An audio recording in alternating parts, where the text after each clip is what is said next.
Hello, good evening, and welcome to another edition of the Cantina MX podcast, our usual Thursday night window, but a little later, and then a little later after that. We apologize for that, but we are live on YouTube, as we are every Thursday night, and you can listen to this and our previous editions of the podcast on iTunes and at Google Play. But you can always catch us live on YouTube every Thursday night, roughly around 9:30 Central, 7:30 Pacific, 10:30 on the East Coast, and also. When there's special nights, we usually have a different timetable, but we are on live now.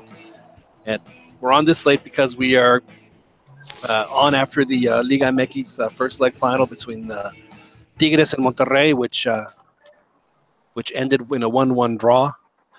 2 first-half goals by both teams, and then some chances that weren't fully capitalized upon in the second half. So, to no one's surprise, they'll have it all to play for coming up Saturday or Sunday rather, Sunday night at 6 p.m.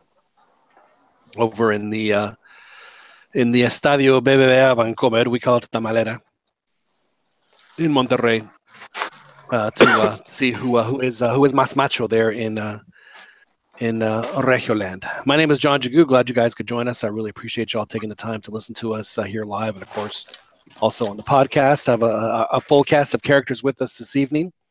We're going to start, as we always do, out west, this time in Escondido, California, with Daniel Preciado, who joins us from Escondido. How are you, sir? I'm doing good, John. How's it going? Good evening, boys. Glad to have you with us, Dan. All my pleasure, man. Dan, go ahead. I was going to say, I started watching that match, and I was getting ready to. I got angry. I got angry the way it started. I didn't realize how much I was rooting against Rayados. Was it a slap your mama kind of angry, or was it you didn't like throw your fist through a wall like when America loses? But no, it wasn't. I didn't stab anything or anyone or kick any animals. Right. It was just more of a like. You didn't send your wife's Chihuahua over the fence. No, actually, I'm going to claim ownership now. Of the Chihuahua? Yeah, we love each other. Okay. I didn't realize y'all had a Chihuahua. I was just kidding. We recently adopted one. She's 10 years old. She's about 30 pounds. They are the meanest dogs on the planet. Oh, no, she's a sweetheart, man. Well, that's good. She's like an overstuffed sausage, man. She can't move much. Yeah. Well, we're glad that you guys have made amends. So welcome to Dog Talk, Liga MX, Cantina Dog Talk. Right. Over in South Los Angeles, we have with us a man who got some either good news or bad news today. I'm not sure how he'll take it.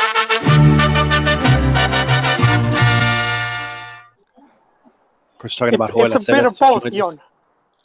It's a bit of both. Yeah. Yes. Well, for Fierro, I've been a Fierro believer now for years. Right. You have been paying the iron price since the 2011 U17 World Cup. I made some comments that might seem disparaging to El Hermoso. I claim that Fierro has a potential to be another Oribe. Right. And then this past season, he just took a dump. Who did? Fierro. Okay. It was a perfect season for him to stand out, to be a standout player, given Chivas circumstances. Right. I wasn't expecting him to guide them to the Liguilla, but I thought this is your moment now because there's a lot of injuries and all that stuff. And so he has a fresh new start at Cruz Azul, which we'll jump into a little. No, not a fresh start. Exactly. A last chance. Is it a fresh start or a last chance? No, it'll be last. Right. It'll be last. Yeah, I was surprised they bought him, especially for $3 million. Now you see, I put the blame squarely on you, Joel, because after the Chivas won the championship, I suggested for you to celebrate to wear a Carlos Fierro Solidarity leather headband. You did. And you refused. You refused. So you did. So normally I would play Vicente for you, but normally I would play Vicente for you, but because because of that, I'm gonna go ahead and hit the whitest black man in history, Nat King Cole. Oh man. So, well, it's good to have you with us, Joel. Very quickly, your instant thoughts of the game tonight. Hey, it turned out to be a pretty even, hard-fought match. I have to wonder if the weather played into both teams. Not Yeah, well, going all it will out. not be like that on Sunday. So, Yeah, it's a good game though. And it's one of those where it's like it sucks for either team to lose. right. Tigres lost the previous final, to lose the second one. It's pretty harsh. And Monterrey lost one not too long ago, and they're just these two teams are trying to break into the grandes. We If got a they ways to go. continue having that investment with that investment and the doble torneos, hey, I wouldn't be surprised if they eventually what would it take, surpass. John? I'd say another 10 years.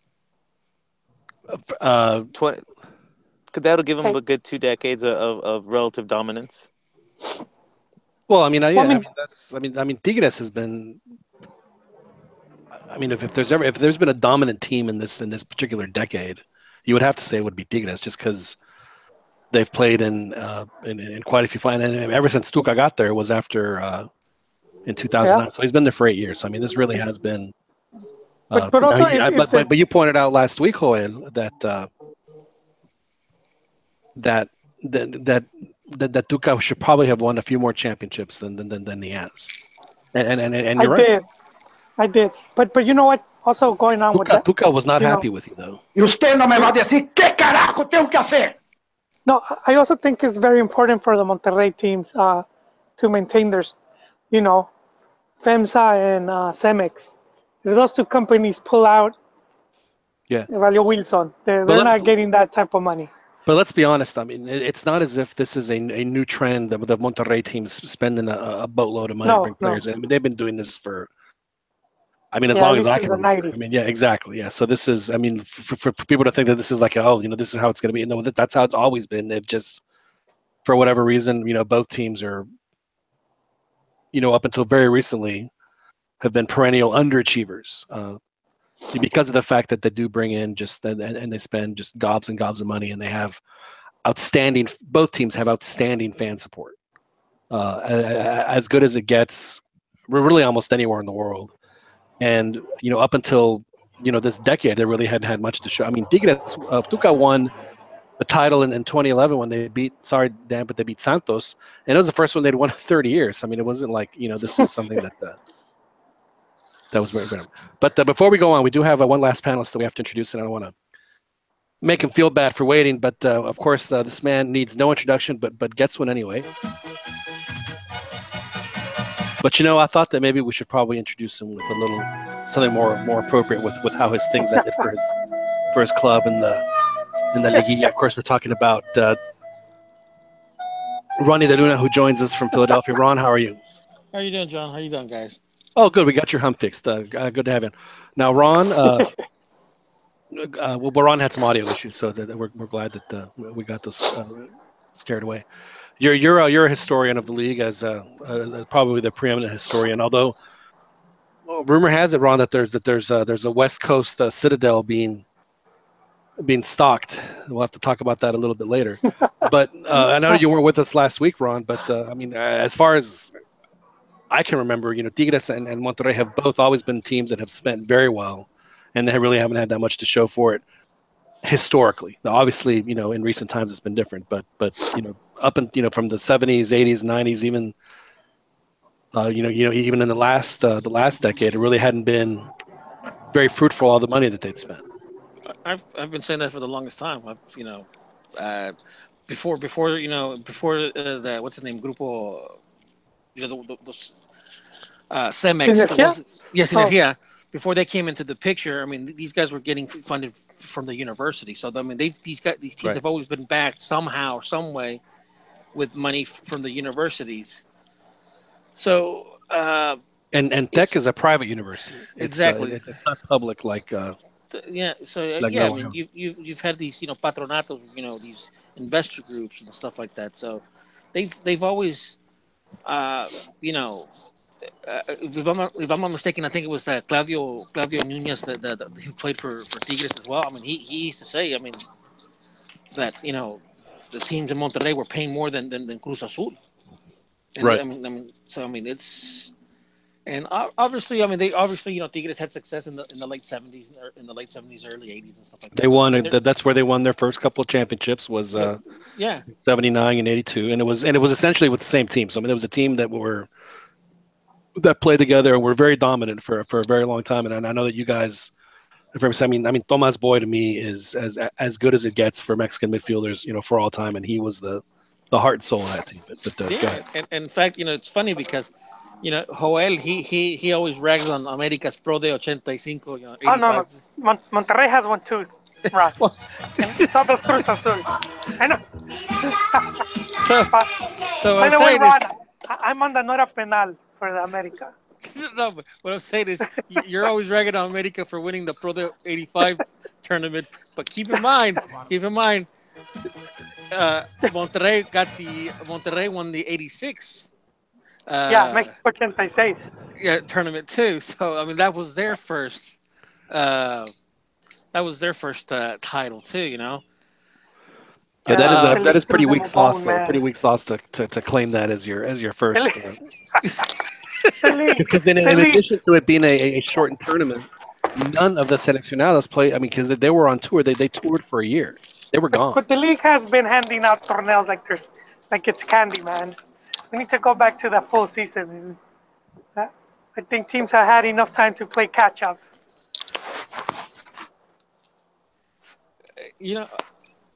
I'm not knocking Pachuca or Santos and them for winning titles. The bulk of their stuff in the short season, but I'm still convinced. And John and I, we were talking about this in the private chats. Is that because I think I mentioned it because in the telecast I was watching the Facebook telecast in English, and who was it? Ramses or Barry? I forget who said it, but they insinuated that like the big four, like they have most of their titles prior to the 90s when it was easier, and I'm like, no, actually that's on the contrary, because back then Mexico used to get better foreigners. Because it wasn't just that. I mean, there were so many more teams that were evenly matched back then, and because it was a longer season, there was a much more pair. I mean, not that they were all bad. I mean, they were all pretty good teams. I mean, that was. I could point to the big four, all of them being particularly very strong for an extended period back then too. But one of the things that you and I were talking about, John, was that it's a key thing was prior after the '82 World Cup. I mean, that's really when you had the South Americans started going in not droves, but they started going more towards overseas to Europe. So back then you had a handful of elite South American players that were going to playing in Europe. So the ones the foreigners that Mexico was getting, they were getting almost the cream of the crop. Yeah, I think the '86 Argentina '86. I think they only had about between 3 and 5 players that were in Europe. Yeah, well, even the Brazil '82 team that was outstanding, I think only had 4 players playing in Europe at the time. Yeah, I mean, I brought up Zico played almost his entire career in Brazil up until he had a couple of years in Italy, but then he decided to help launch the J League in the late '80s. But yeah, I mean, but that would never happen now. And then Ron, the point that I wanted to bring up with what we're saying is that because of that fact that Mexico was getting some outs. I mean, we got Carlos Reynoso would have been. If the eras would have been different, if it would have been how it is now, there's no way he would have gone to Guamet. It just wouldn't happen. No, he would have gone. He would have been considered one of the elite players, and he would have gone to Europe. Yeah. And that's not to say that I mean, obviously we Mexican League now also gets international players that are like in their prime and stuff like that from Colombia and Chile and stuff like that. But it's like the comment that Joel made. It's like not we there was more quality over quantity. It's like in the bulk. So that's why I didn't agree with that because of who goes to Europe, and it just like seemed like they had better scouting as well. Or better promoters. True. Like, Well, I mean, yeah, I think of a player like Gabinho who, has still holds all the scoring records, and he didn't even get a sniff with Brazil when he was playing in Mexico, and it just makes me wonder, if a guy like Gabinho comes out now, there's no way he would have, and especially to a team like Pumas, it just would never have happened. It would never happen now.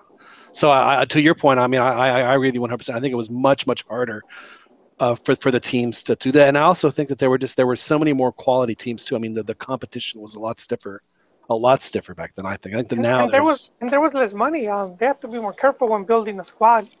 Now they can't, after 6 months, build a whole new one because there's more TV money floating around. But at one point, TV money was basically you got paid per game. So, yeah. So I mean, I just think that it's. I mean, I'm not trying to belittle, and I've always said, although and I use Pachuca for an example. I'm glad that there's ownerships like Pachuca, from Grupo Pachuca and Jesus Martinez that invest and keep on investing in the league and stuff like that. Because I mean, this guy, he went through two relegations in the '90s. I mean, he could have just said, what, F this, I'm out. Because a lot of teams from different cities and stuff like that, they've had investors and stuff like that. They stick with the team 2-3 years, and then it doesn't, for whatever reason, they get relegated, or it's just they're not making enough money, and they call it quits. So I mean, I'm glad that we've had teams like Pachuca and even with Santos and Tigres with Sinergia, Cemex and stuff like that. I'm glad. It's not that I'm hating on them, but I also don't like it, when it's like the flavor of the month, It's, because Pachuca, like Tigres and Monterrey, like John said, they've been, but what did you call them? A perennial underachievers? Yeah. Underachievers. And it's true, and it's not a knock, it's just a fact. Yeah, I mean, I had a Chilean friend of mine when Suazo went to Monterrey. He was ecstatic. He said, "Wow, I'm going to get to go see him play." And I was like, "Dude, that's where good players go to die." They just, for years had players that just, they were just they were the exception. I mean, there were some, Guille Franco obviously did really well at Monterrey, but but usually, players just fell apart when they went there, and I understand. I mean, Monterrey is, it's a party city. There's a lot of people that have, ridiculous amounts of money there. I mean, they party well. And, some players get caught up in that. Some just, don't, or whatever the reason is. But yeah, for the longest time, it just. Well, I have a question for you, so, gentlemen. I'm happy. Oh, John, one question, John. Now, Yes.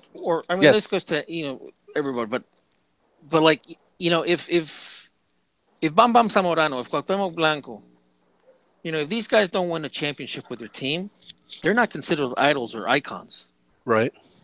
But when you go to teams like Pachuca or even Tigres or Monterrey, I mean, Claudio Nunez, they considered him an ídolo, or even el Chueco Gaitán. Right. Not saying they were good players. Bahia. But what did they really win?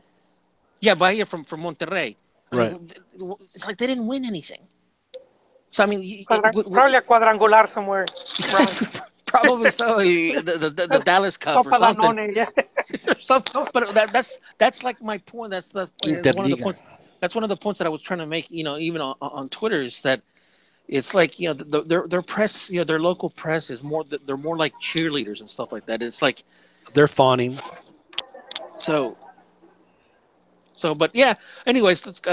I watched the game. I'm just surprised how you guys are getting snow and they're getting sleet, and up here in Philly, it hasn't snowed yet. Yeah, we just got this weird cold front that came in today, and it was. We have wildfires. Like I got a crazy fire 10 miles north of me. Which way is the wind blowing, Dan? West, away. Yeah, I'm pretty safe. Toward Camp Pendleton, Oceanside, so away from me. Joel, you're not commuting on the 405 and. None of that, John. No. I haven't. I'm cozy over here. But I have a question for you guys. What you And then got? one thing that we saw recently was basically we've seen the change in foreigner rules, the 10-9 and the 9-9 rule now, and that was a big push from the Monterrey teams, and now they're pushing for no foreigner limit. That's one of the things that they're going to try to pass. And then the other Yeah, but they thing have a was no that foreigner limit right now. I mean, but they want like no restrictions. Well, And like Basanta's a Mexican national citizenship. I mean, a lot of these they're getting away with the whole, you know. Yeah, but my point is that I mean the roster can have as many foreigners as they want. They can only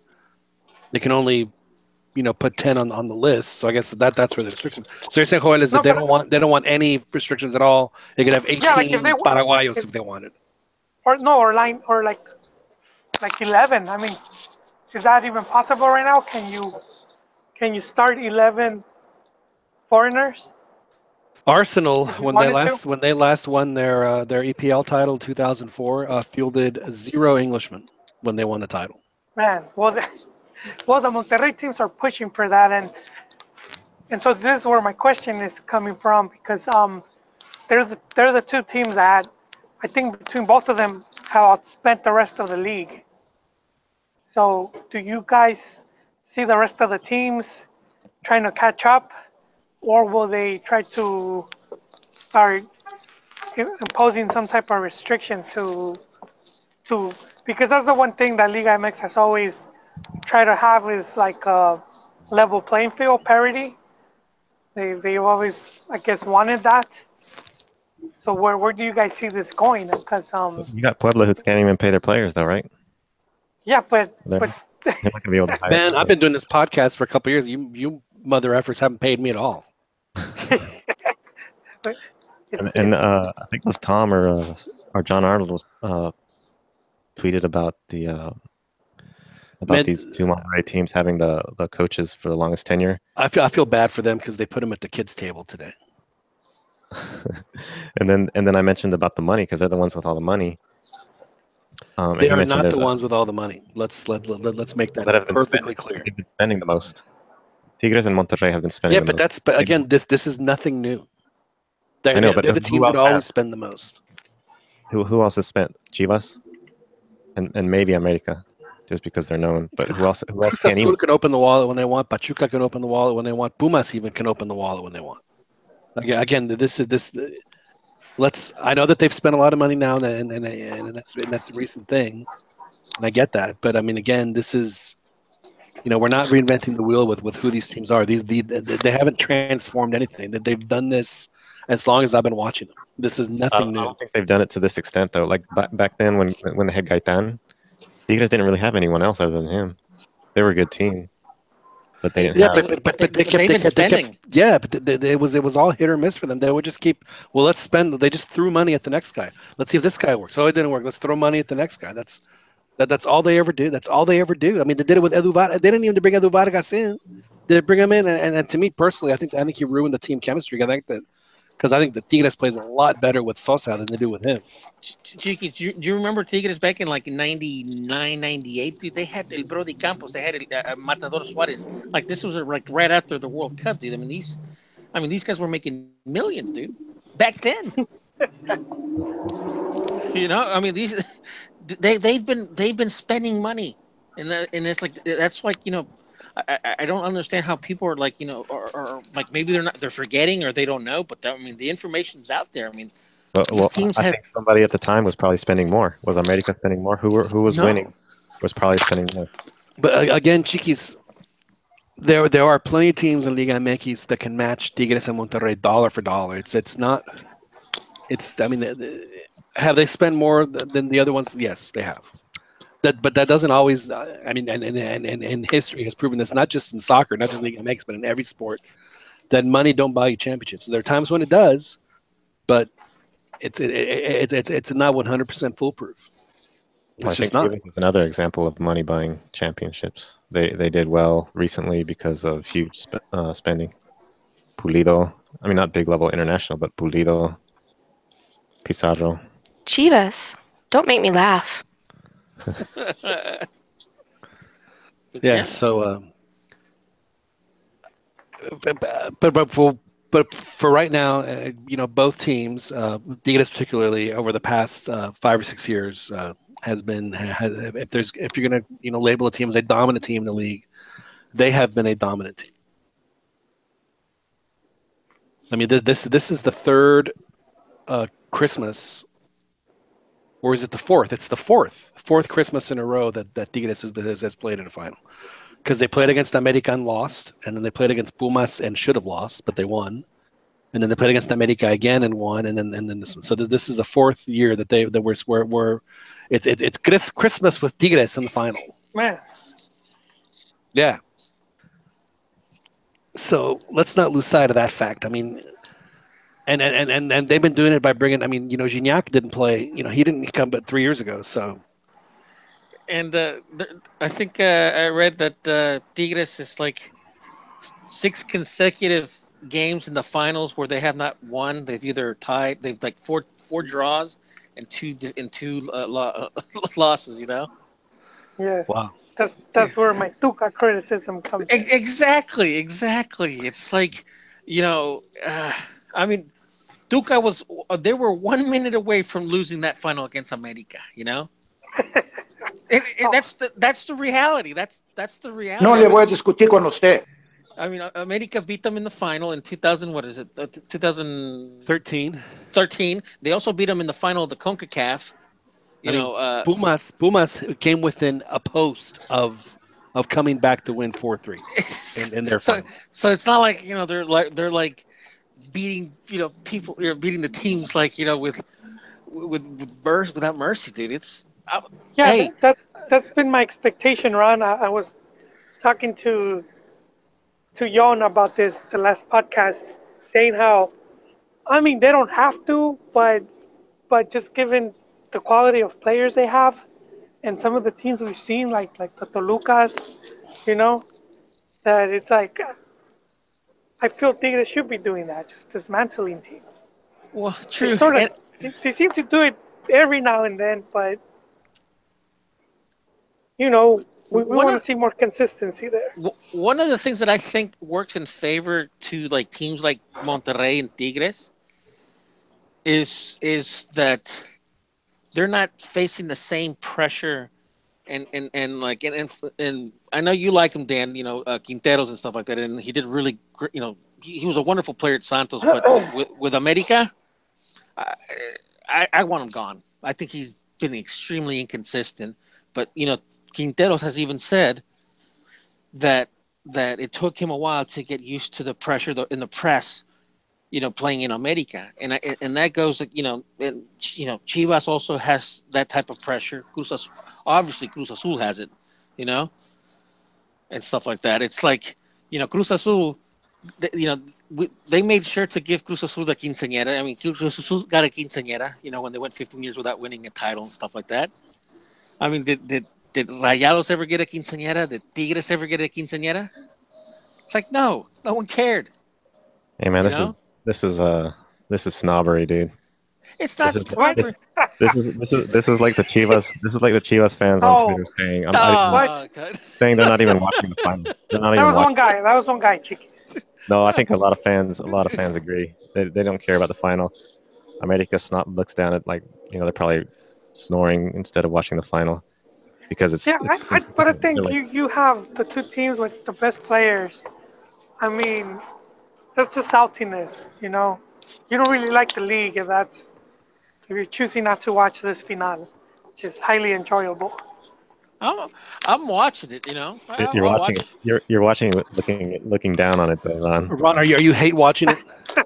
Yeah. Hate watching. my brother-in-law hate watches the Steelers. He was telling me, I love to hate watch them. It happens. Now we do want to get into the whole. Well, by the way, who has the other Citadel? Because I am missing some books. I don't know who has it, but I do know the one is being formed. I don't know if I can disclose the location. But Okay. I do know that one is being that collections are being amassed and locations are being scouted.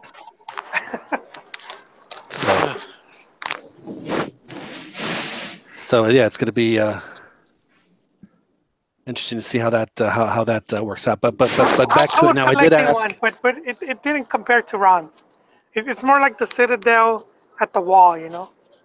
It's it's a few books north of the wall that they So had. it's like a Citadel glory hole. It's just like a little bit at a time. Oh no, I don't like where this is going. No, I lost this because I lost a lot of good magazines when I moved. Long time ago, long time ago. Well, it's back to American. Now I did ask. There was some instant analysis done here at the house in regard to what had happened, Club America. They suck. and I think what it boiled down to, and I know that they were wrong with the penalty, and I totally get that. But I mean, you're America. You can overcome you can overcome. If you can't overcome that, then why bother playing? You know what? Believe it or not, I'm over it right now, and I'm kind of glad that they lost it in the sense that if they would have won, there's some problems, dude, that need to be addressed in America. And I think, and there's a lot of players that need to be, you know, released from the roster. Well, it's time for And Piojo to make the roster his own. I mean, he inherited a bunch of players. yeah, and So stuff like that. And I for one, I want to see more. Like when Piojo won in 2013, dude, he did it mostly with Mexicans. You know, Mhm. and even though they weren't players that a lot of them weren't from the academy, they felt they felt it. They enjoyed being with the club and stuff like that. And I think Piojo needs to get his players, um, and and maybe it's time to look other ways and and get rid of Peralta, get rid of Quinteros, uh, the other guy, what's his name, the Argentine guy, forward, the guy. Cecilio, No. I Silvio, I don't know. I sí, can't. Romero. but Romero. so I think River Plate is offering 4 million for it. Just We'll a give million him, more than Fierro. take him. Take- You know, you know. I would Cecilio, the Paraguayan kid. Honestly, I'd give him another year. I'd give him another year. I mean, the kid, he does have talent, but you know, um, but I don't know. It's just Piojo needs to make it his team. Well, let's hope that he does, because I mean, like I said, it's one, he's a good coach, and two, if he does get them to play, the style that he wants them, his vision of what they can do, then he has proven it, as you've pointed out, that he can have a lot of success there. And Piojo's the kind of guy to me that could stay in America for a good 10 years, I think. Yeah, he could. He could stay there for a long time. I mean, he and you guys know this. I mean, I I was actually very surprised that they even got to the semifinals. You know, uh, at the beginning of the year, I was like, I'm thinking, I don't know, But but there was a really good sign for them, though, Ron, is that yeah, they which is why I never thought that the goal, that penalty, yeah, it sucked, but I never thought it was a big deal. Is that they were much better on the road than they ever were at home. So to me, that the game that they played in Monterrey was a major disappointment, just because of the fact, well, that I knew that they could have done, and they just laid down and died. It was kind of sad. to me, Not really. one of the most frustrating things is that you have Peralta and you had Quinteros, two players that have played together going back from Santos and that should know each other. And sometimes it seems like those two players just could not connect for the life of them, you know? And it's like, how could that be? I mean, these guys have been playing together for like 5, 6, 7 years. Maybe what needs to happen, Ron, is that maybe you need to go down sit them both in a room and just have a nice find out what's going on. Did something happen between them? But I think you even or you make the comment or whatever. But Do you think that Oribe took he- his no, Darwin's last Quintero- Carlos Quinto in the locker room and didn't tell him, and he found out? I mean, Quintero loses so much. Like he would lose the ball so much. Well, like, wow. he made some passes. I think it was in his the first passing leg was- that went nowhere. It's like Yes, Dan. Yeah, no, I don't blame you for wanting to get rid of Darwin. I think he had a decent enough first half of the season, but in the semifinals, he really came up short. Would Santos take him back, Dan? In a heartbeat. I'd take him back. Yeah. Well, come on. I mean, it's pretty bare, man. Like we don't have. I mean, he would add a ton of depth to the position. He'd be a no-brainer. Now, I don't know if the team would be willing to shell out any kind of money, or if America would be willing to just get rid of him. Oh, I think he's going to go. He's. I think that they've kind of. Wasn't he the one when he first went to America? He's like, man, it takes me. I used to be able to walk to practice in Torreon, yeah, and here I live 2 miles away. It takes me 2 hours. Yeah, he the traffic, the press, all that stuff. So it's taken him a while to make the adjustment. To make the adjustment, and in my perspective, yes, he's had a couple big games and stuff like that, but just too inconsistent, extremely inconsistent. And it's like Definitely not as consistent as he was in Santos, for sure. No, or as explosive. In Santos, he was. I mean, I was like, dude, I wish we could have a player like that. Yeah, and he was a beast. Got him. It's like, oh Jesus, what the hell? He just crapped out on me. Well, what happened was that they really just waited too like, long to move on him. He was a lemon. That's what he was. Because when Cabañas, America's been getting them lemons, man. No, well, Cabañas when he came from Jaguares was outstanding. They make lemonade, dude. They make lemons, dude. That's what they do. Yeah, how are they going to win? How are they going to? And then you're saying, Ron, they need to get more Mexicans and stuff. They're going to be competing with Chivas for that, and Chivas is shelling out money for Mexicans, and America's not. Again, how many times do I have to?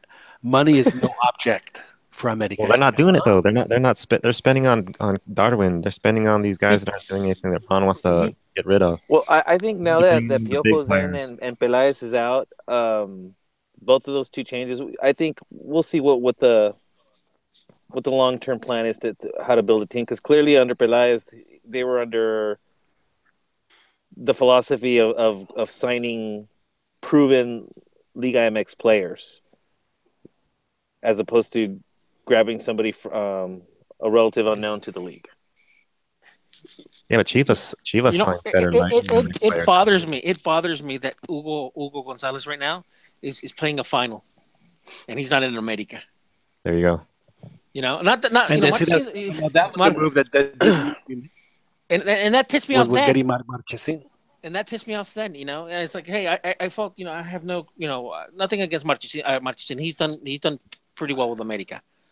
But yeah, frankly, he was the reason why that tie could have been like 8-0, and then that's just the reality. But we didn't need him. We could have had Moy for a little bit longer, or I would have been more content with Moy. Thanks, buddy.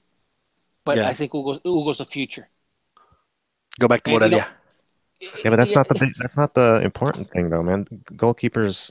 We talked about this before. But goalkeeper, they need a forward. They need a midfielder, attacking midfielder, someone who's going to change the whole game. Who's going to be a leader, like who's that Argentinian that they had that they let go?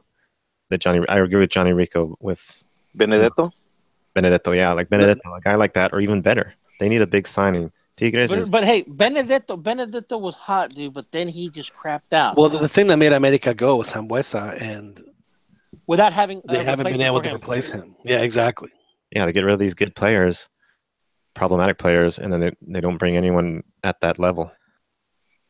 They bring like a goalkeeper. Well, I mean, that's the thing is, Sambuesa was a great player, but unfortunately, his liability. I think what Beto was trying to say is that if money's no object, then why don't you replace the pieces that you got rid of? Exactly. Like where's I mean, if money is no object, like no, they did where's the logic that in not in the Johan Cruyff school of soccer management. Those days, Chiquis, bring in a Tevez. bring in Raul Jimenez. Chiquis, those days of of America just wanting to open the wallet, it's not going to happen anymore. I mean, Well, Tigres is doing it. Tigres is doing it. Monterrey is doing it. they're doing it based on what the other teams are doing it, but they're not just going to go overboard.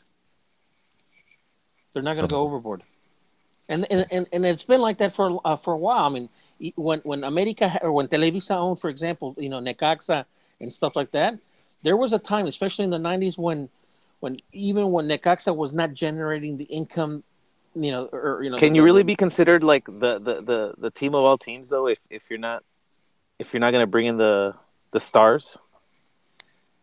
Well. Honestly, I mean, if you don't have a legitimate star, how are you going to win the title? You don't really need a star. I mean, you don't really need a star. You need a team. I think you need a star. I think you need a star and a great team. But like, I think I'm gonna find it difficult to find many teams that didn't have a star player, if not a couple. when was the last time America won? Remember they had Cuauhtemoc, they had Clever Boas, they had Navia, that was a beautiful team to watch, dude. Those are players. Those are top players. What's that? Those are top players. But who was also coaching and stuff like that, and who also built that team? But that just goes to my point. I mean, I think you guys have a good team right now. I think America is a good team. That's why they reached the semifinal. They had holes, but they still went pretty far, and they had a pretty good chance to making it to the final still. Their defense, I like their defense, and I would stay pretty much with their defense, maybe just tweak it a little, and stuff like that. But even though they have a good defense, the offense starts with the defense, and there's a couple holes from the transition from the defense going into the midfield, and that's one of the problems that I saw with America. Which is why I still wasn't convinced that they were going to go all the way, because sometimes they would get stuck going from the defense, like going into the transition, and not the transition, when you're building the play, not necessarily, because Piojo was actually pretty good with the counterattacks. I'm not talking about that type of that their style there. I'm talking about building the team from the playing from the back from the keepers and stuff like that. So there were a couple of things that I didn't like, but overall I think they had a pretty good defense. Ron, what position do you see the kid ending up at? Because he's obviously he's tried. Yeah, no, the other one. Edson. Yeah, El Machín. Where do you think he's best?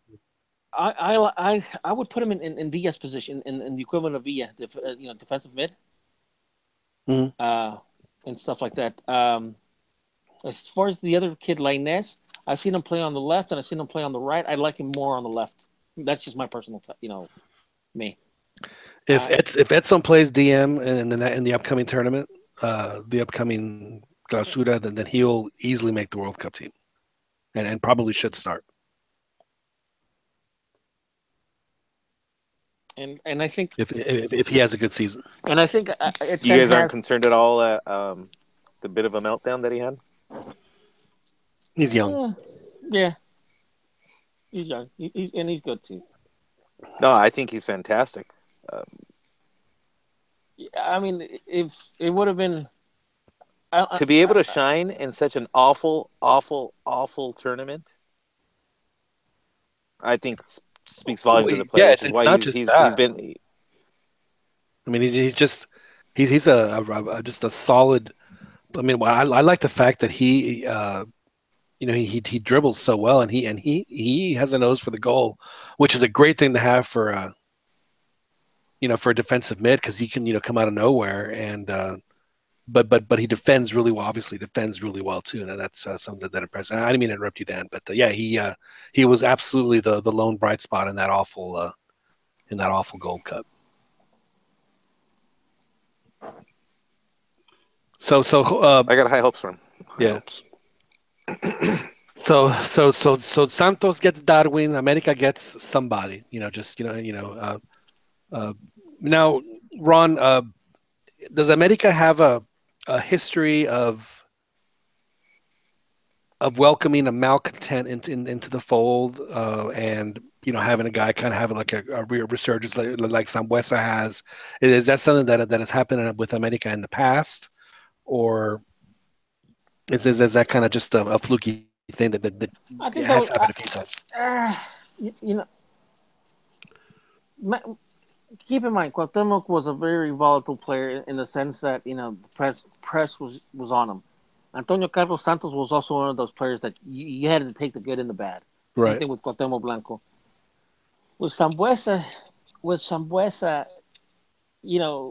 I did I remember I wrote an article when Cuauhtemoc Blanco got sent off, when Cuauhtemoc Blanco was excluded from the national team for the 2006 World Cup.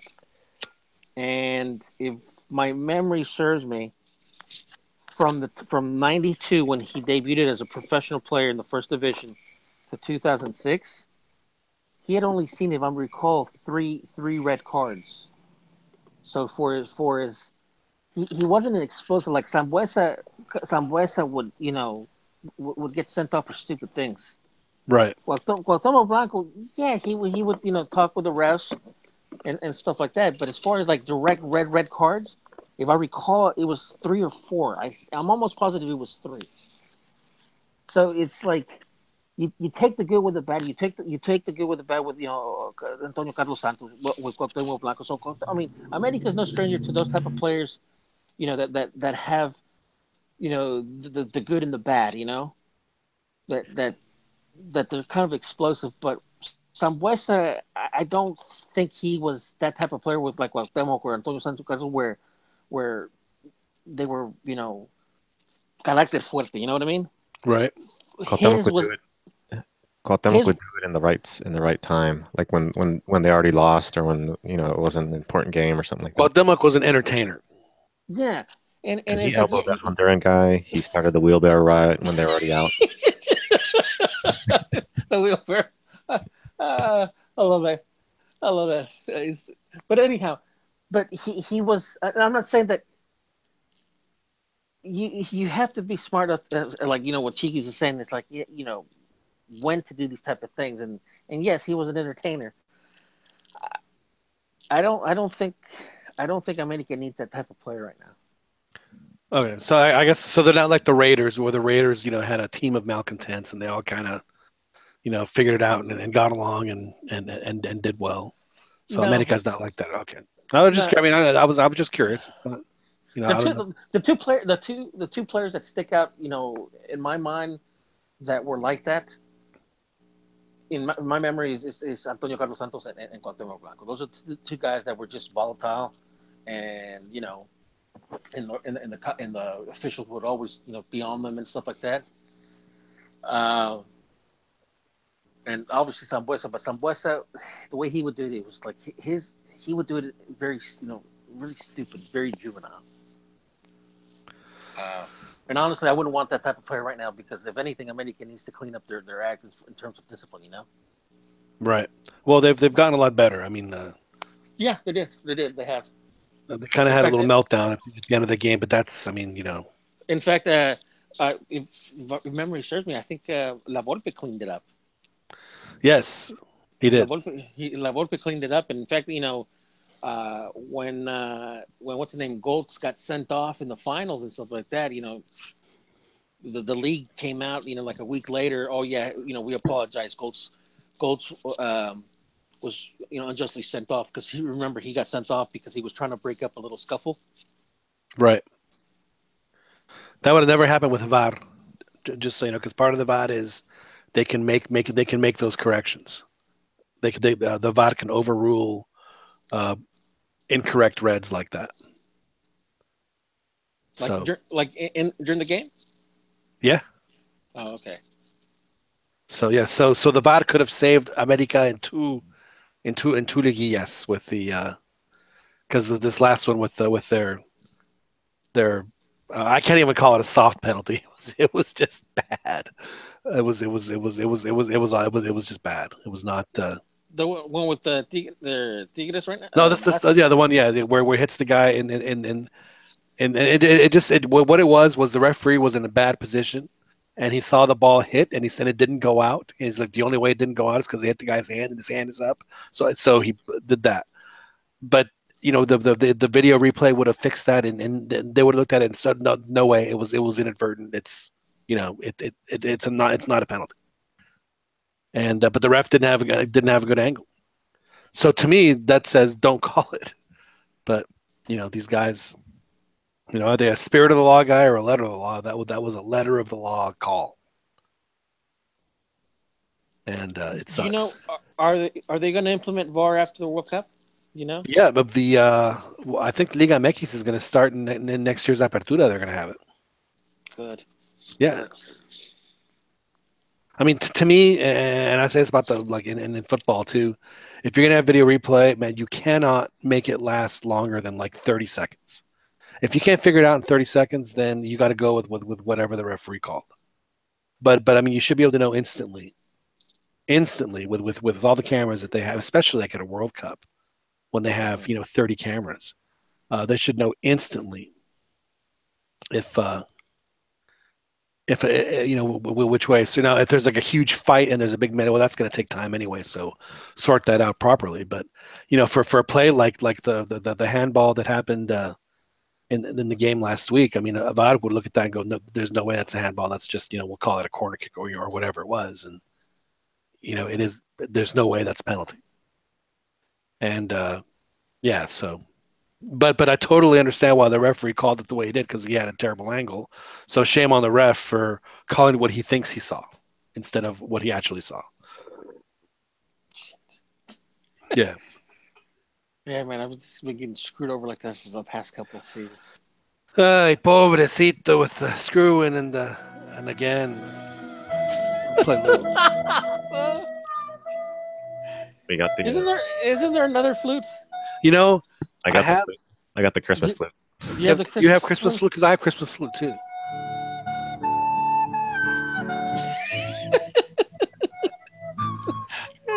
That's fantastic.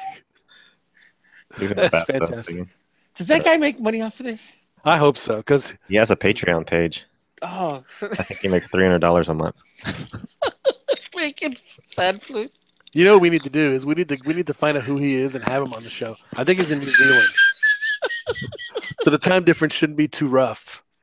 So I thought that should be one of our goals for 2018 is to have.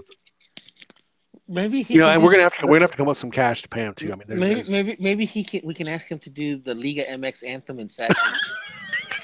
See that? Like if you're a patron. I kind of like the Liga MX anthem. But that is a great idea. We need or at least I had a Champions League one too, man. Yeah, I saw the Champions League one. That was too good. No.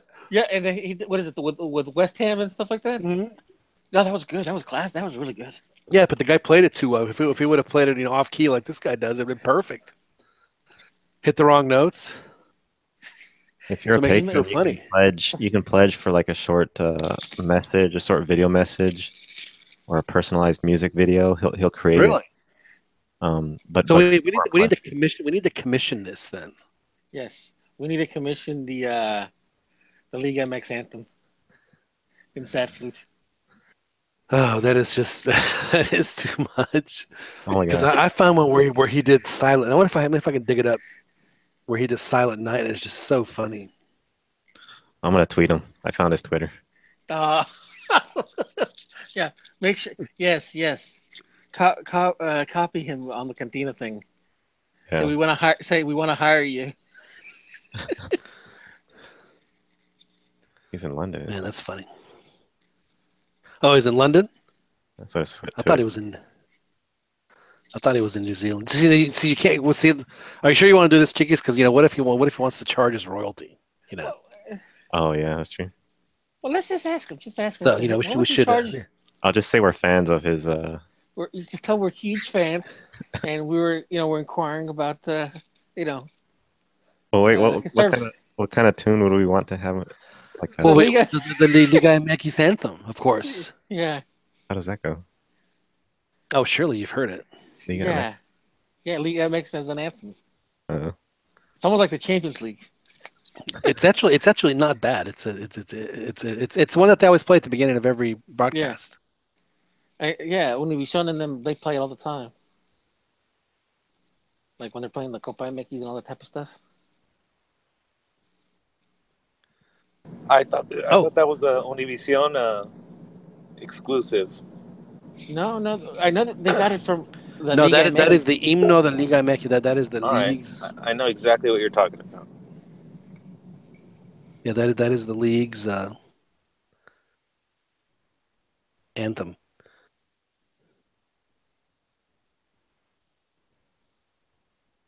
Well, I think it's a great idea.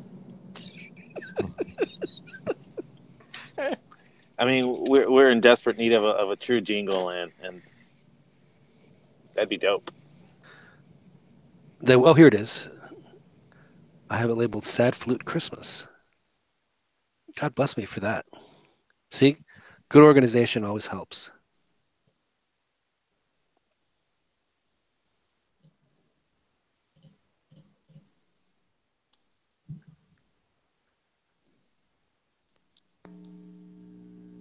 Let's see what we have here. Let's see. It starts off very, very, very somber.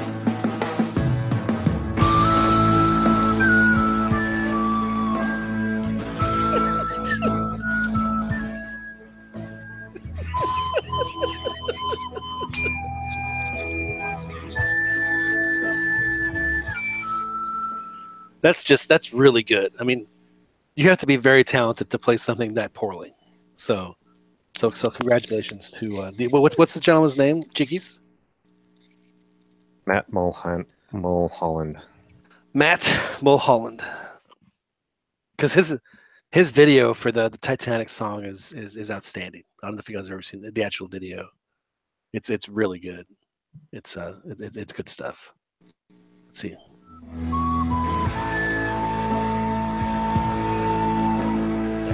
Should check out his Twitter page. His avatar is hilarious. What's that? It's basically him. Picture of him without a shirt on. Maybe you could have that as our song, John, for the month. Oh, absolutely, yeah, because it's Christmas time, so you're absolutely right. We should start the show, and with that for the rest of the month. I will see you, gentlemen. Ronnie, taking off? Yep. Are we gonna do this after the final on Sunday? Possibly. Hopefully, we'll. But before you go, Ron, who wins? I think Rayados. Rayados wins. So they're gonna hoist the trophy in their brand new stadium for the first time instead of watching Tigres do it. Yeah, I think so. I think they're gonna win it. Right. It just seems like they're playing a little more hungrier, you know. Fair enough. So Ron, we'll have to write Ron down for right. And Ron, you'll have to give us your World Cup pairings next time you're on, because we have our gut that I've kept our gut World Cup predictions after the draw, which we'll talk about. So did everybody already specify which two teams are advancing from the group stages? Oh yeah. We did. Everybody did the entire tournament. All right, so I'll make sure to do that. Joel has Mexico winning the World Cup. If you can believe that. Joel finally admitted that he believes that he believes in Osorio, and he went full Mexico. Yeah, full. He drank the Jamaica flavored Kool-Aid. Well, but seriously, I have your. So we'll go over your picks in on the nenext show. Right, Thanks for joining us, Ron. Later, guys. Later, man. That was. I'm sensing that Ron is within another painful loss of becoming a self-loathing America fan, only because and I'm gonna have to remember where he said this, but he said on this podcast, I was glad they lost. You know, only a self. I mean, we hear that from Joel all the time. Only a self-loathing fan says, "I'm glad the team lost." So I think that Ron is getting very close to becoming a self-loathing America fan. What it sounds like to me. Got a little bit of work to go, but yeah, I would say. Yeah. It's hard. He's not feeling the hate flow through him just yet. The He's making transformation complete. make a little bit of excuses, a little bit of snobbery going on today, but he's getting close. Actually, you know what, Beto? I sense a little snobbery in John as well. You In know, me? he is a capitalino. I'm a chilango, thank you. And, No, you're right. There was a little snobbery tonight. And I do sense some of that in you as well. That you guys are a little dismissive toward what they're doing. Because yes, they've always spent money, but they have recently been getting it right. No, I'm for the record, I hedged a little on Tigres, and then I'm sure you know why. I mean, I understand and recognize that for the past 6 or 7 years they have been a very strong team, and have the trophies and the hardware to prove it. They need to win a CONCACAF. I mean, they've been in it too much not to win one. And but yeah, there was a little snobbery tonight. I'm not gonna lie. It's it's funny you mentioned that, Dan, because last week, I don't know if you're on the show or not, but I was talking about meeting my friend Jesus Mendoza, who is the one of the analysts on the Cadena Deportiva Longhorns in Español. I met him. We watched. He had come up to call the last Texas game, and I met him and his. I believe it is his jefe. Was traveling with him, and we met. And his jefe is a grade A, bona fide, to the bone Tigres fan. I just this huge fan, a great, really nice guy, and they're both live in Monterrey, and they were talking about Acapulco because I was talking about just been to Puerto Vallarta, never been there, it was fantastic, but just blah blah blah blah blah. I said I usually spend a lot of time in Acapulco. That's if I was going to go to a resort town in Mexico, that's usually that's one I'd been to the most. And he said, Acapulco, I don't really like it that much because it's kind of people are snob, which cracks me up. So it has a lot of chilango in it. And I said, well, no wonder I like it so much. So yeah, it's. I've never been. Do you recommend? I recommended at one point. I think that it's a city that needs to be seen, but I think it needs to get cleaned up a little bit before you go, because it really is it's a beautiful place. It's very special. I was actually close to getting tickets to a festival in Mexico City. Really? Over at the racetrack, yeah. I was close, and I was gonna try to grab some tickets for Cruz Azul. The car racetrack or the horse racetrack? What was that, John? The car racetrack or the horse racetrack? No, the car racetrack. Oh, okay. Wow. Yeah, it was a big festival, 2-day festival. Is Momo going to play? Bands were playing. Who? Is Momo going to be there? No. No. No. What kind of drink did you have? Sounds like I'm pigging out. I'm pigging out, of course. The wife sent me a text message, and I couldn't say no. Are you at In-N-Out? No, I'm doing the Donald Trump special here, dude. I'm going full on Big Mac. Are you at Chez McDo? What's that? Oh, Chez McDo. That's the fancy way of saying McDonald's. Didn't you know? No. We're You see, you've outdone me again, John. No, yeah, went out for some late night munchies. You understand? Now, Chiquis, you are somebody that has tasted both, and there is a large argument, and maybe some of the folks on the chat can chime in on this, but Chiquis, you've had the Whataburger, and you've had the In-N-Out, and I'm guessing you can probably be as impartial as most, because you're not necessarily from one or the other. So which one do you like better? I'm not a big fan of either, really. I mean, I think I like the In-N-Out because of the it's a little bit more healthier, but the patty sizes are really small at In-N-Out, so Whataburger wins it on there. But you can add as many patties as you'd like. Yeah, that's what I have to do. I have to get like a double or with cheese and stuff like that, and then. But I mean, in high school, we used to compete as to how many we can take down. Like how many. The record was a 12 by 12. 12 patties. Mighty Fine Burger in Austin beats everything. Everything I've ever had. Oh, dude, Mighty Fine is. There used to be a place in Austin and called and it's still there actually. It's called Dirty Martin's. It's on the Drag, which is the Guadalupe, which is a street. It's a great name, by the way. What, Dirty Martin's? Dirty anything, it just makes for a good name, I think. Well, the short name is Dirties, and it'd been there since my grandmother used to go to Dirties when she was going to school at UT. So back in the 20s. Anyway, and it was called, it's Dirty Martin's Comeback Place. Have you ever been there, Chickies? No, I haven't. No.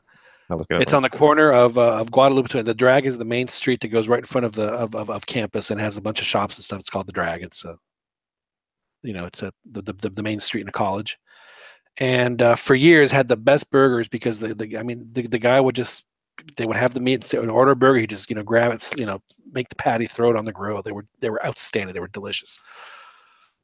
The health department said, "Oh no, you can't do that. You got to pre-make your patties." So they had to freeze them, and it totally ruined it. It totally ruined it, and it's really unfortunate. But I mean, there's no way the Mighty Fine even comes close to that. There's just no way. I mean, even a frozen patty by Dirties is better than the Mighty Fine. Sorry, Chickies. I'll have to try to make a judge, but whenever I go to Mighty Fine, man, I'm in love with it. And another really good burger in town. See the little burger chat here is the Crown and Anchor, which is a bar, which you probably wouldn't know that. There's also Casino El Camino has an outstanding hamburger. But I'll tell you what, I was a huge fan back when there was a lot of them around of the Fuddruckers hamburger. That was a good hamburger. Do they have those out in California, Dan? Fuddruckers?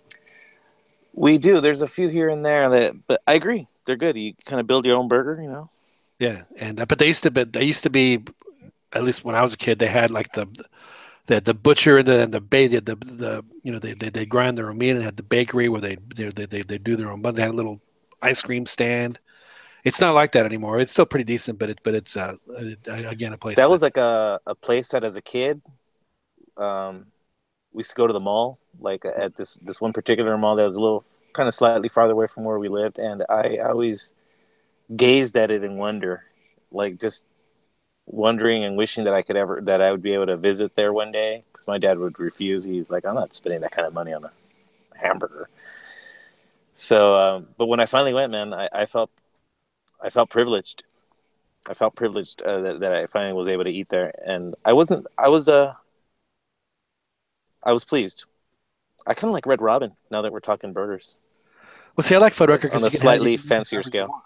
Yeah, like I like my burgers medium rare, and it's so hard to find a burger medium rare anywhere. Yeah, that's true. But you should do it at Fuddruckers, man. It was delicious. Yeah, but Robin's not too bad. Is not too bad either. And of course, I would be remiss if I didn't mention my all-time favorite here in Austin, the Frisco shop, the last of the remaining Nighthawk restaurants, which Chickies, I know you have no idea what I'm talking about, but this place was outstanding. It was had like 4 or 5 restaurants at its heyday in town. I think up until the early 80s, and the last one I think closed in the 2000s. But it was just a great little steakhouse burger joint. And the last remaining one is the Frisco on Burnett, and I highly recommend it. It's an outstanding burger. Another good burger joint, the Frisco shop. I am noting this. I go off menu when I go to the Frisco because they took my favorite item off, which is a chili burger. And every time I go, it's like, dude, why haven't you put the chili burger back on your menu? But they make it for me anyway. So it's and I've been going to that place since the 70s. It's a great, yeah, it's very good. Well, gentlemen, we should probably wrap it up. Now that we've digressed into... Just curious, guys, before we had, I don't know, I guess we could talk about this afterwards, but do you guys do the Christmas lights at your homes? I personally do. I don't go crazy. I just do a row of lights on our sidewalk, and We have those laser lights that I figured out. It looks so much cooler if you point it into the trees and onto your property. So I have 2 pointed into the. Yeah, I've been wanting to get some of those too. Haven't gotten Yeah. around to it. And it looked really cool in the snow because the snow was being reflected by the. Oh, the laser was being reflected by the snow, so it looked like it was snowing, little red and green dots everywhere tonight. So I thought that was really cool. Yeah, I got some wrapped around my tree. All right. Good stuff. I got the Costco icicles going. Yeah. And on average, I get about 2 or 3 people that come knock up on the door and ask us where we got them. Really? Oh yeah, Are they the ones that shoot from top to bottom and it kind of like trickle down? They just down? have a bunch of different functions. Yeah, and they go from just pure white to multicolored. They're cool. But the cool addition for this year though is we added a train to the inside of the house. Wow! To go around the Christmas tree. I mean, I'm getting to relive and enjoy Christmas all over again, man. That's awesome! Congratulations. Yeah, man, the Polar Express, man. I have to admit, I'm having fun playing with it. Is have you gotten to threaten the call to Santa or the email to Santa? Oh yeah, big time. Yeah. Well, we already sent out the letter. So he's good on that. What about the way of curbing behavior? Is that? It's not working at all. Really? No, I think he's thinking that maybe Santa will catch him, just give him a break. Because interesting. He has been acting up a bit. He's a strong-willed boy. Well, how old is he? Like 2, right? No, he's 4 now. You might have to put the foot down and not call him up to the national team. Yeah. not call him up for the World Cup. Yeah. It sounds like. Tell him, hey, Gio, you got to go to America first. Yeah. You got to up that behavior. Yeah, man. That's awesome, man. I'm glad you're now.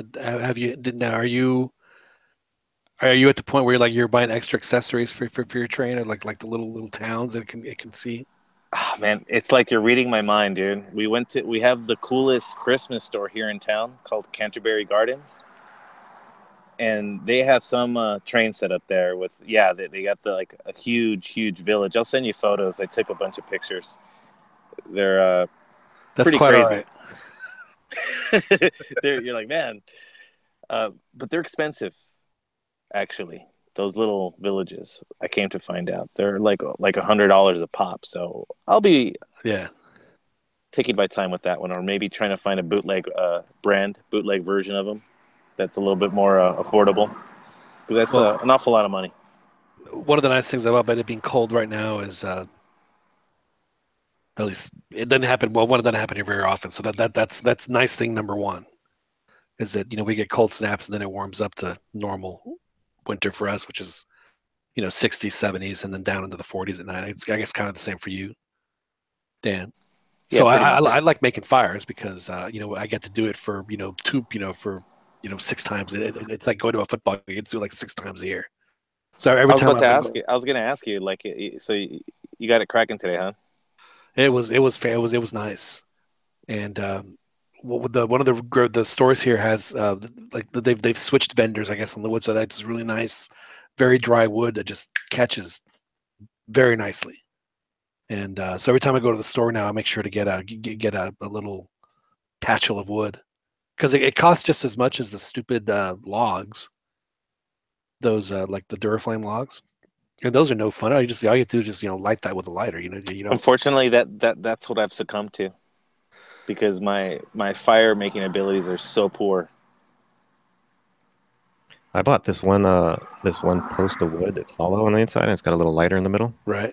And it lights up the whole log. I've seen natural. Worked out pretty good. I don't know if my fireplace is big enough for that thing though. That's why I haven't done it. Yeah, I used that on the fire pit back in the backyard. Right. No, but I mean the HEB has this really nice dry wood, and it catches very easily, and it burns real hot, so you can use it. I mean, like the whole key to wood is like you have like the real hot burning wood, and then you put like the slower burning wood on top, so that you hope to catch that. Sometimes you have to like just keep feeding that. But no, it's been great.